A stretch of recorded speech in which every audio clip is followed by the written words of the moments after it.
আজি boil fish কাৰী বনাম বুলি ভাবিছোঁ। সাধাৰণতে মই তেনেকৈ ইমান মাছ নাখাওঁ, তথাপিও ইউটিউবত চালোঁ বিভিন্ন ধৰণৰ ভিডিঅ' কেনেকৈ ধৰণৰ বইল ফিশ কাৰী বনায়। তো এইটো মানে কোনো এটা ভিডিঅ'ৰ পৰা চাই পেলাই ফিশ কাৰীটো বনাইছোঁ বুলি ক'ব নোৱাৰি, কাৰণ আমি কেইবাটাও ভিডিঅ' চাইছোঁ, কেইবাটাও ভিডিঅ' চাই পেলাই ইটোৰ পৰা অলপ জ্ঞান লৈছোঁ, সিটোৰ পৰা অলপ জ্ঞান লৈছোঁ। গতিকে তেনেকৈ মিক্স আপ কৰি এটা ফিশ কাৰী বনাবলৈ কাৰণে চেষ্টা কৰিম। প্ৰথমতে এতিয়া আলু আৰু ফুলকবি যিখিনি আছে সেইখিনি বইল কৰি লওঁ, কাৰণ বহুতকেইটা হেৰিত দেখিছোঁ য'ত আপোনাৰ আলু আৰু ফুলকবি দিয়া নাই, তেওঁলোকে ডাইৰেক্ট বইল কৰি খায়। আৰু বাহিৰত বিশেষকৈ তেওঁলোকে মাছ বনাওক বা মাংস বনাওক আলুটো নিদিয়ে, কিন্তু যিহেতু আমি অসমৰ মানুহ, গতিকে অসমৰ মানুহ আমি মাছ মাংসত আলু নিদিলে ভাল নালাগে, গতিকে সেইকাৰণে আলুটো প্ৰথম দিওঁ। এই আলু কাটি দিছোঁ মই ধুনীয়াকৈ। আৰু ইয়াত বইল বনাবৰ কাৰণে বৰ বেছি বস্তু দৰকাৰ নাই। আদা, নহৰু, পিঁয়াজ, বিলাহী, জলকীয়া, ধনিয়াটো পিছত আপুনি দিব পাৰে। মান ধনিয়া আমি দিম, মান ধনিয়া কাটি তুলিছোঁ। আলুখিনি প্ৰথমে বইল কৰি লওঁ। আৰু ফুলকবিটো আচলতে কি হয়, এয়া ফুলকবি আপোনালোকে দেখিছে, ফুলকবিটো বইল কৰাটো খুবেই প্ৰয়োজন, কাৰণ কিয় বিভিন্ন ধৰণৰ সাৰ চাৰ প্ৰয়োগ কৰে। আৰু এতিয়া একচুৱেলি বতৰো হোৱা নাই ফুলকবি হ'বলৈ, গতিকে অলপ আগতীয়াকৈ হৈছে এইখিনি ফুলকবি, গতিকে বইল কৰি পানীটো পেলাই দিলে অলপ ভাল হয়। গতিকে এইখিনি বইল কৰি আপোনালোকে চাব পাৰে ইয়াতে। এতিয়া আদা নহৰু খুন্দাৰ সময় আহিছে, আদা নহৰুখিনি ৰেডি কৰি লওঁ। এতিয়া পিঁয়াজটো সুন্দৰকৈ কাটি ল'ম, পিঁয়াজ আৰু বিলাহী কাটি ৰেডি কৰি থৈ দিম এইবোৰ সকলো হৈ যোৱালৈকে। পিঁয়াজ কাটাৰ দৰে বিলাহীটোও কাটি ল'ম আমি তেনেকৈ।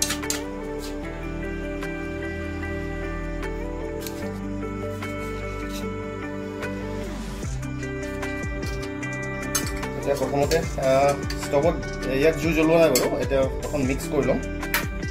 ইয়াত আমি এতিয়া বৰ্তমান দিব লাগিব তেল।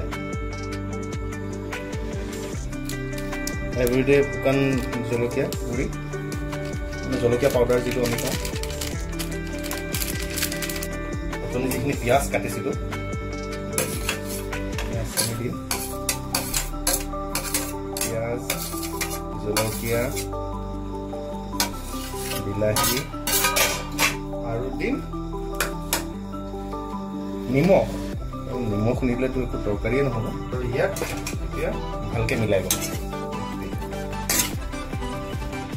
এতিয়ালৈকে কিন্তু জুই জ্বলোৱা নাই দেই, ইয়াত আমি জুই জ্বলোৱা নাই এতিয়া। আৰু ইফালে চৌকাত আমাৰ এই উতলি আছে, এই যিখিনি আমি আলু আৰু এই ফুলকবি বইল কৰিছিলোঁ সেইখিনি উতলি আছে।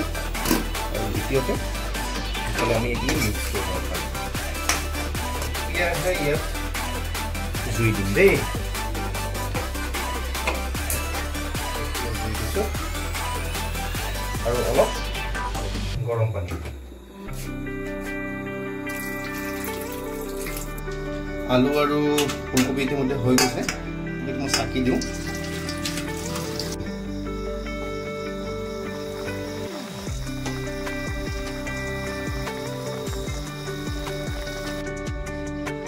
এতিয়া সময় আহিছে আমি যিখিনি আলু আৰু ফুলকবি ৰাখিছিলোঁ সেইখিনি ইয়াত দিবলৈ সময় আহিছে। গতিকে আলু আৰু ফুলকবি দিব পৰা হৈ গৈছে ইতিমধ্যে। আপোনালোকে চাওক, কালাৰ আহিছে, দেখিছে কালাৰ আহিছে। গতিকে আলু আৰু ফুলকবিটো মিক্স কৰি দিওঁ। আৰু লগতে আলু ফুলকবিৰ লগতে এই যে আদা নহৰু ৰাখিছিলোঁ দেখিছে নহয়, আদা নহৰুখিনিও বৰ্তমান ইয়াত দি দিম। ভালকৈ মিক্স কৰি দিওঁ। আদা নহৰু যে দিছিলোঁ, আদা নহৰুখিনি ভালকৈ মিক্স কৰি দিওঁ।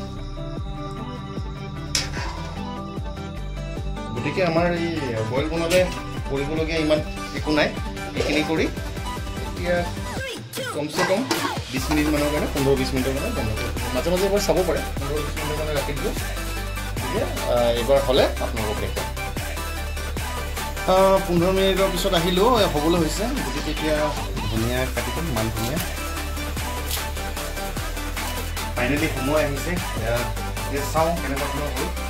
মই লাষ্ট টাইম অলপ আৰু পানী দিছিলোঁ, জোলখিনি আমাৰ শুকাই গৈছিলে। গতিকে ফাইনেল আৰু 3 মিনিটৰ পিছত আহিছোঁ, ফাইনেলটো চাওঁ। ৱাও, আপোনালোকে দেখিছেনে জোলৰ সৈতে এয়াই হৈছে। গতিকে গেছটো মই এতিয়া বৰ্তমান অফ কৰি দিওঁ। আমাৰ ফাইনালি বইল ফিছ কাৰী আমাৰ ৰেডি